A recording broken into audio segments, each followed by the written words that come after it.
Welcome everyone. I'm Najwa with SiStain 8 and today we are in Anacostia Park at the Anacostia Skating Pavilion. I'm excited to bring in a SiStain Through Story interview with Mama Jackie Morgan. Stay tuned because what she speaks about as it relates to environmental sustainability is enough to sustain you.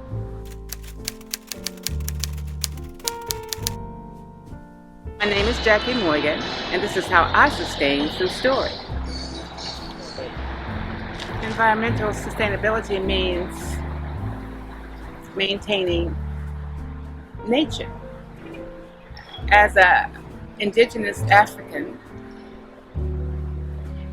I've learned that Africans learn to live harmoniously with nature by observing nature.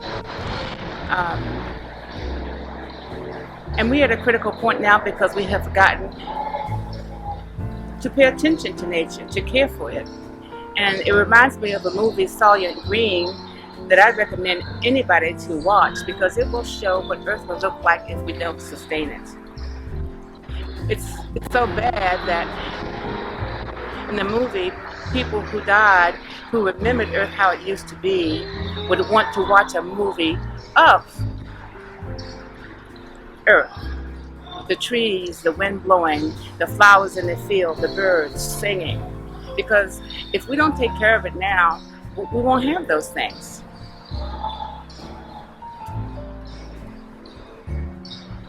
And it's hard to visualize. That's why I recommend the movie, because then you can compare what can be if you don't take care of it versus what will be if we do.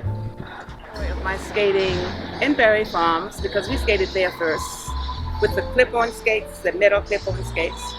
And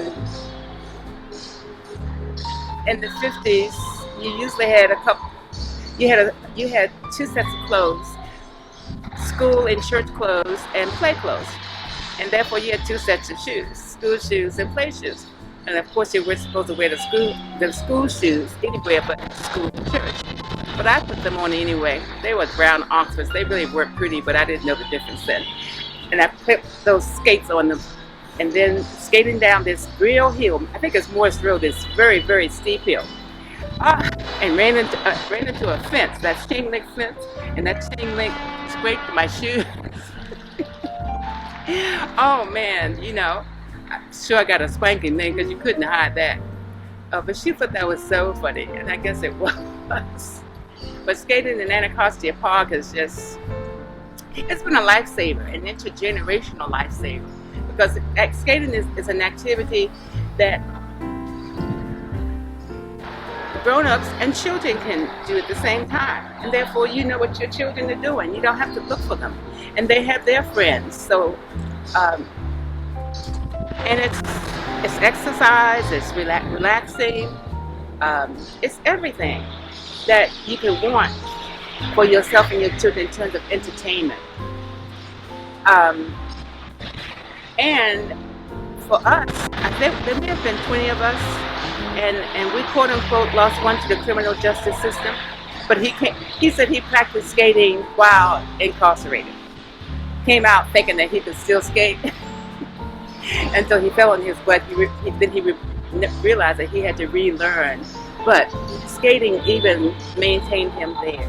I mean, it's hard to explain the benefit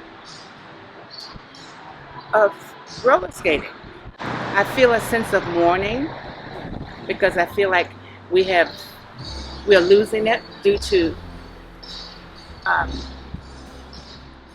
gentrification.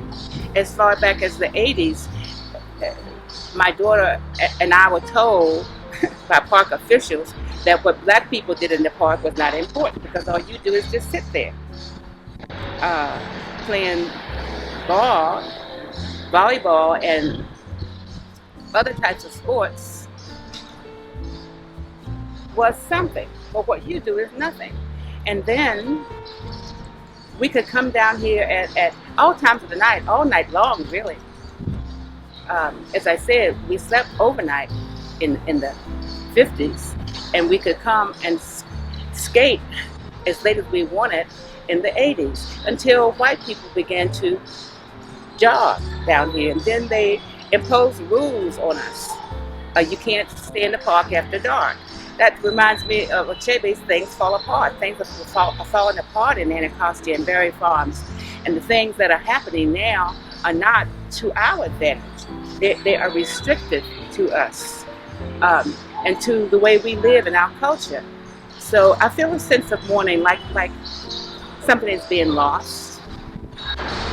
Just having the opportunity to say that in story form is important, because so often that gentrification happens, but you don't hear outside of it. You know, white people advise you to meditate and go out into nature and commune. Well, this is our place of relaxation and communing, and it needs to remain that. I mean, even though we haven't said it that way, that's what we do here. I'm sure that you see groups of people, you see a group of people over there. I bet you those people, you have 4 generations, 5 generations of Washingtonians over there picnicking and socializing, relaxing, communing, which is healthy.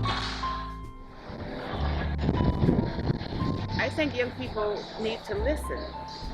You don't know what to do unless you have direction. And the only people who can direct you are older people. I mean, you're older than somebody. And you know, if you have a 7-year-old sister or a 5-year-old cousin, and you're 10 or you're 12 or 15, they have to listen to you. Well, the same thing for you and me. You have to listen to elders, those who have something to say, of course. Then the point is, back to the sustainability. In this case, listening is the key that I'm trying to focus on. I'm listening to Greta Thunberg because she seems to be the most noted representative of the effort to save the environment. Listen to her. And then from what you hear, you can extract a project of your own.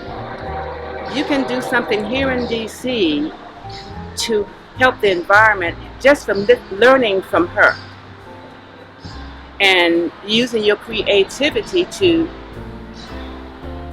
reproduce what she's doing, or to come up with another idea. The point is to be active, to be actively involved in maintaining where you live. You being actively involved in making it the type of space that you want it to be. And you can only do that if you do something.